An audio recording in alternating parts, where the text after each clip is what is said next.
All right, welcome back, everybody. This is segment two on Lead with Giants TV. My name is Tal Schnall, and joining me this afternoon is Patty Johnson here from Dallas, the author of Make Waves. Welcome. Thank you. Great to be here. Great. And Liz and Sally joining us from Salt Lake. How are you doing today? Great. Good to be back, Tal. All right. She stuck around. She didn't. We didn't scare her away. No, we didn't. That's good. So let's continue the conversation. We've talked about three key questions that we can add to really empower people Hmm. to really take action toward their dreams and share with our audience what there's great stories that you took the time to learn about people's real life-changing stories. What would you say is there a common thread with those folks, or was it really different from person to person? hmm It was interesting because my wave makers that I interviewed, I featured 24 in the book and talked to probably 50, and it was a combination of people that I identified as well as I asked my colleagues and people I trusted who they knew. And so I ended up with a very eclectic mix of people: high school student, Major League Baseball manager, senior executives in business, entrepreneurs. So you would look at them on the surface and you would say, what do these people have in common? Because they're Mhm. very different. I did find four, I kind of summarized four key, what I call the DNA of a wave maker, that I felt like all of them had. And I can should I walk you through what those four are now? Would Yes, you like to please. do Actually, that? that Or? was my next question. Yeah, okay, sure. So I'll take each one of these and just be very brief, and then we can dive in where you want to. The first one Right.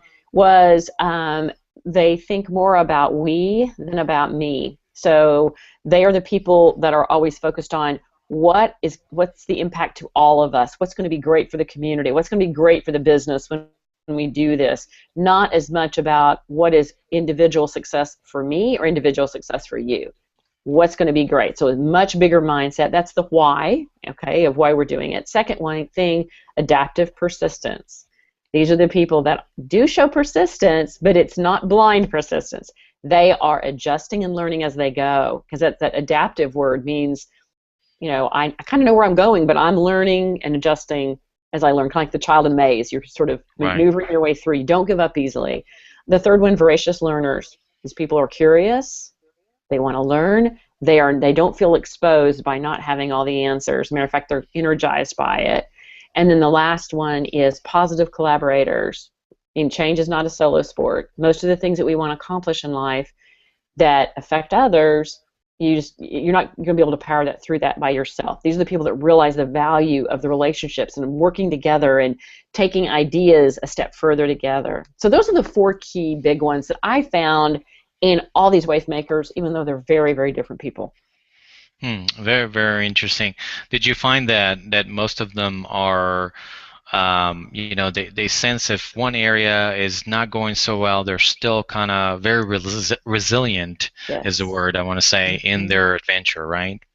They are resilient. And I also found one of the things that I found really interesting is not that they didn't have egos, because many of them did, right? They're successful people, but they weren't driven by their ego as much as I want to have this impact. I want this to be. So consequently, when people said, I don't really like that idea, or something didn't work, it wasn't a crush to the ego. It wasn't, oh my gosh, I'm not doing, back to fears. It wasn't like, I'm not being successful here. It was, okay, that didn't work that time. That means I need to try it a different way, and I'll still get there. So that resilience um, was very, very important, I think, for all of them. They found the way, they found the path to kind Hmm, of way to keep going. very interesting. Hmm. Okay, we'll have Liz also join us as well here. Sure. Patty, so in the book, you talk about um, having a bigger purpose and meaning Right. behind Hmm. your wave. Can you talk about the role that purpose and meaning plays in how successful you are? Yes, and I'm glad you asked that because that is so important. And in business, we often rely on financial metrics. There's such an emphasis on metrics in general that if you think about each of us as human beings, that's probably not going to be the thing that's going to make me feel like that's a really important cause that I care about. And so you got to find that deeper meaning. What are we trying? What's a bigger purpose? What are we trying to do here? Why are we doing this? And why will this matter? Because all of us, if we are behind that, we're a lot more accepting when things don't go perfectly, when we hit bumps, which we know we will, and any change, you're going to hit some bumps, because we know we believe in that bigger purpose. And I think we miss that so often in organizations and assume. So I think that why is really what creates engagement and keeps us motivated and there for the long haul versus just, I got a bonus today, so I'm happy, and a month from now, what matters? It's like you got to have that bigger purpose. Very interesting. So let's dive into more from a perspective of really how can you become a wave maker at your job or your career and become that wave maker leader, if you will. Right. Well, there are a lot of things that we could talk about on that. I'll point out a few of them. One of the things I found really interesting is that a lot of the ideas that were those first steps, or the ideas that really had the big impact, they didn't start in some big brainstorming meeting. They didn't start in the leadership meeting. They often started in conversations. And so I always encourage people to find your idea partners. And these are the people, back to the why, your question, Liz, people who care about what you care about, and sit down and work on things together. People described how their idea kind of took off. I heard things like, we were sitting on a plane together, and there were 2 or 3 of us sort of kicking around an idea. We were in the back of a cab, and we both kind of had this light bulb moment. This would be something that could really work. Over a glass of wine, scribbling on a notepad. It was that kind of situation where an idea got started. And so I think that's one. Be willing to go into a discussion without having all the answers and say, let's play around with this a little bit and see where it takes us. That's one. I'll stop there. I mean, I can go on that one. But let me ask you maybe just more of a question that, sure. There's so many organizations where there's still a traditional leadership model where there's kind of a top-down and hierarchy. Structures, hierarchies. How does one really stand out? And I don't mean from an egotistical standpoint, but more from like, I want to make a difference, but there's like 500 employees who work here. How do I make a difference? I guess that's probably a better question. Right. Well, I think it can be back to some of those simple questions we talked about. I mean, I heard so many stories of people. You talk about people who they weren't the most senior people in the room. In fact, I interviewed several people who were 3, 4, 5 years into their career, yet they still found a way to make an impact. And it often started with small things. It started with small things like, let me influence who the guest speaker is that comes to talk about an issue I care about. Let me share some articles. Let me bring some information to a team meeting. Let me get involved in a project and just help and find the time to help with something that's a bigger cause in my organization that I care about.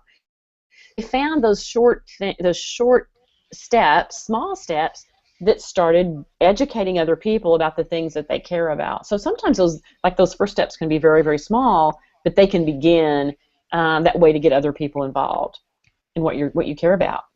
Great. No, I really, at the end of the day, we like to think that we make a contribution, and it may not be a huge contribution, but we still go out of our way. It's so relevant in my industry because it is evolving customer service. Sure. And with customer service, it's just little small acts of kindness. You don't have to be a manager or a senior vice president to really make that happen. So I appreciate you sharing that with us. Yes, absolutely.